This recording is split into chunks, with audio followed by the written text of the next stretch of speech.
சில நேரங்களில் நாம் வாழ்க்கையில் நிறைய முயற்சி செய்கிறோம். ஆனால் ஏனோ முன்னேற்றம் தெரிவதில்லை. ஏன் தெரியுமா?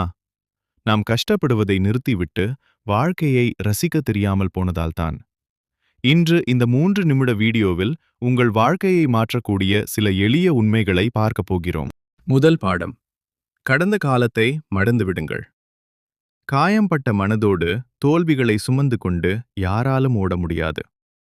ஒரு மரம் வளர வேண்டுமென்றால் அது தன் பழைய இலைகளை உதிர்க்கத்தானே செய்கிறது.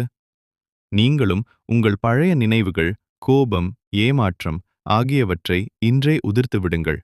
இன்று ஒரு புதிய நாள். இரண்டாம் பாடம். சின்ன சின்ன முயற்சிகள். ஒரு மலையை நகர்த்த நினைக்காதீர்கள். ஒரு சின்ன கல்லை அப்புறப்படுத்துங்கள். தினமும் 1% முன்னேறுங்கள். ஒரு புத்தகத்தை படியுங்கள். ஒரு புதிய திறமையை கற்றுக்கொள்ளுங்கள். ஒவ்வொரு நாளும் நீங்கள் எடுக்கும் சின்ன சின்ன முடிவுகளே ஒரு வருடத்தில் உங்களை வேறு மனிதனாக மாற்றும். வாழ்க்கை என்பது மற்றவர்களைப் போல இருப்பது இல்லை. உங்களால் முடிந்தவரை சிறப்பாக இருப்பதுதான். இன்றே உங்கள் பழைய பாரங்களை இறக்கி வைத்துவிட்டு புத்துணர்வுடன் முன்னேறுங்கள். இந்த வீடியோ உங்களுக்கு பிடித்திருந்தால் உங்கள் நண்பர்களுக்கு பகிருங்கள். இதுபோன்ற மேலும் பல வீடியோக்களுக்கு எங்கள் சேனலை சப்ஸ்கிரைப் பண்ணுங்க. நன்றி.